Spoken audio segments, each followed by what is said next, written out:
Hello and welcome everyone. Thank you for joining us today. This is Chris with a special guest star again, my brother Rob, who you may have seen before.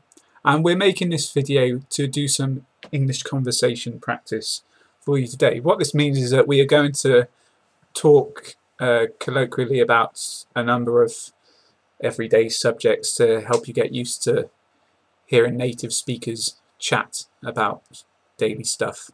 Nothing special, but hopefully it will be useful for you. Bobby, thank you very much for joining us today. How are you? Well, thank you very much. I'm fine, thank you. Good. Okay, we have a few topics to discuss, and I have written about them in the YouTube description or on Facebook. You can see the notes near the video to help you understand if you need to. And the first thing that Rob wants to talk about is something very important for you, vegetarianism. And let me say very quickly that Rob is a vegetarian, and a vegetarian is someone who doesn't eat meat. Rob, what would you like to say about this? Yeah, someone who doesn't eat meat of any kind. I know. What about fish? Oh, certainly not.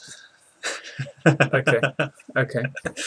Though that can be a rather ambiguous part of it, because I mean, some vegetarians may still eat fish, which is actually called pescatarianism. So, which usually results in people asking me, "Do you eat fish?" Which makes me angry.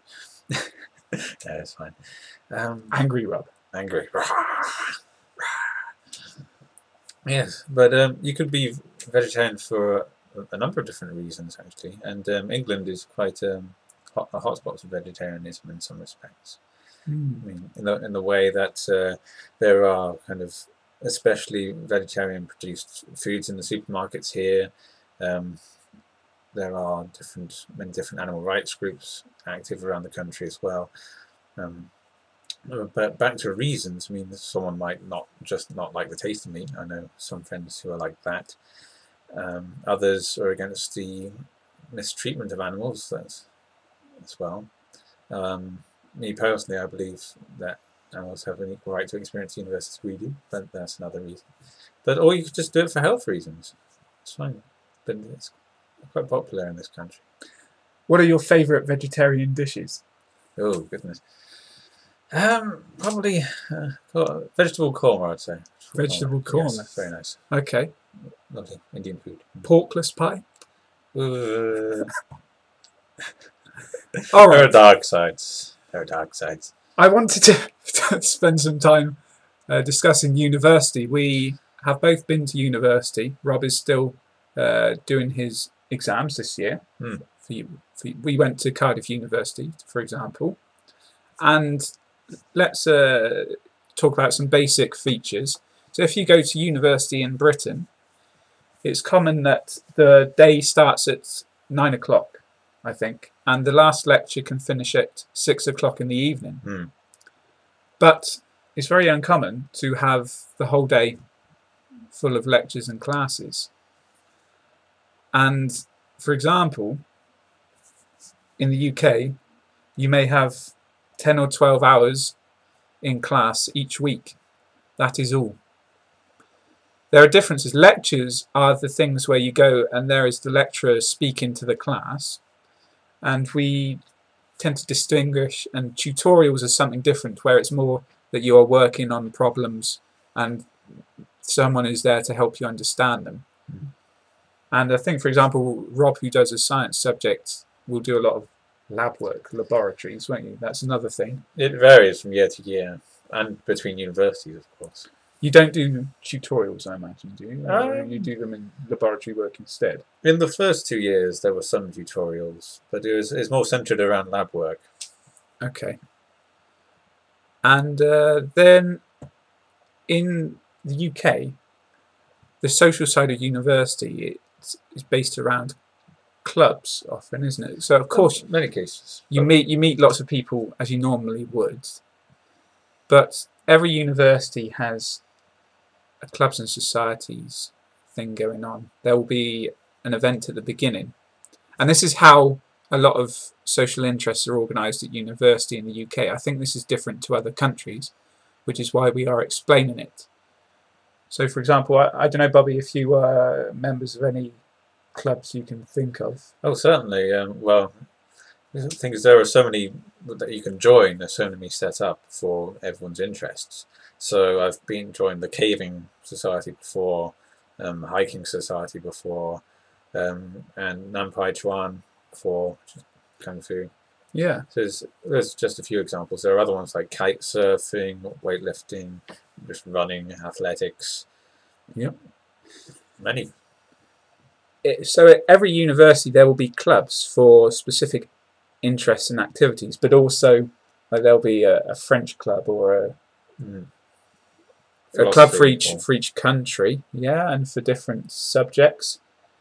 And this is a useful way to get to meet more people if you are coming to study here.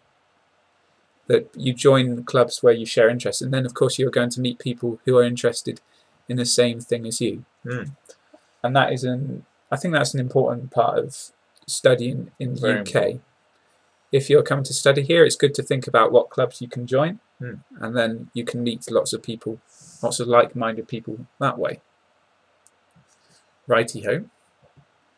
We wanted to talk about music a bit, and different genres. So genres is a word taken, I think, from French. We use it in English, and it is a synonym for type or style of music. So common ones we can talk about are pop. This means popular music.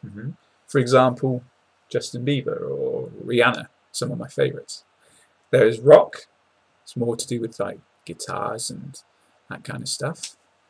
Dance music, where we are getting funky on the dance floor. And another example is world music. In English, we use world music to refer to basically any kind of music which isn't from the West, from the UK or America. So quite a broad term, isn't it? If it's music from France or if it's music from Asia, we will all call it world music because it's not from the UK or the US, so it's somewhere different for us. Bobby, would you like to tell us something about music? Maybe some preferences or whatever you like.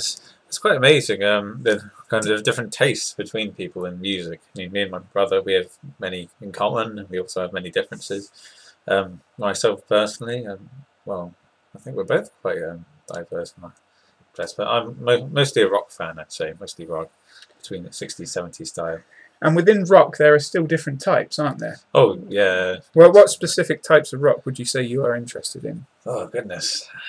I think so many terms.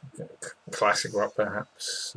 Classic rock, yeah. Well, what are some examples of bands which fall into the classic rock category? I think there'll be more. I think David Bowie's in there, Led Zeppelin as well. It's quite even so between like David Bowie and Led Zeppelin, there's still quite a big difference in style. So even there, you could categorize it even further if you wanted to. Absolutely. And what are some of your favourite bands or favourite artists? Dire Straits, of course. Dire Straits, of course. Mark Knopfler. Yeah. Okay. Fantastic. Anything else? Oh, goodness. Lady Gaga? No? Okay. No, she's all right. That's enough about music then, before we upset someone. And I think we already have, Chris. Finally, something fun. Impressions. This means that if you're doing an impression, you act or you speak like someone else. Bobby, you like to do impressions of a few people. So let's start. David Tennant is not again a famous Scottish actor. He's very famous in Britain, and he does a current programme here. Well, we'd like to use a few lines. He talks about types of food which he doesn't like, so I'm going to play the part of asking him what food he would like. Perhaps, hello, Mr. Tennant. Would you like some chips? I don't eat chips. I don't drink coffee. Okay, I was going to ask. Would you like some coffee then? I'll take some straight whiskey, please. Straight whiskey. Okay. Not again. Right. David Attenborough is a very famous person in the UK. He has done a lot of presenting nature programs and explaining to people, how animals live in places like Africa and even under the sea, isn't it? And Bobby, I don't know if you'd like to have a go at David Attenborough impression for us. This is Chris. He is in his native environment, grazing in front of a webcam on the juicy fruits of the English language.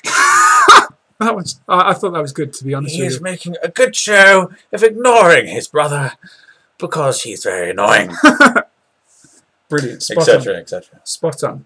Finally, Lloyd Grossman. He is an American-British presenter with a quite unique Accent way of speaking. Yes. Would you like to finish off with that?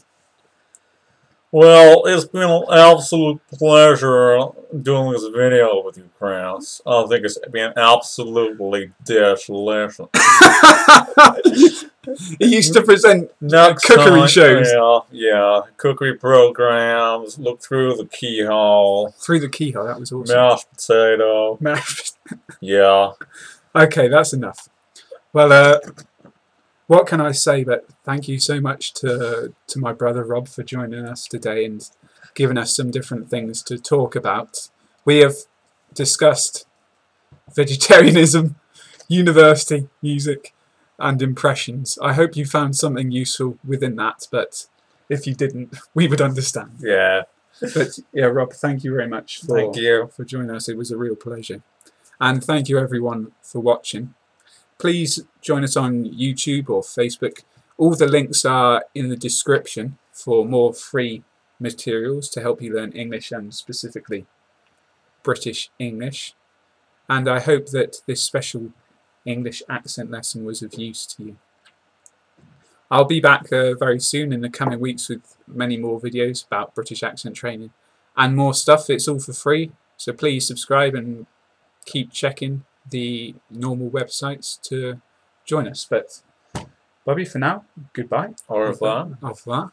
Thank you. And I will see you next time.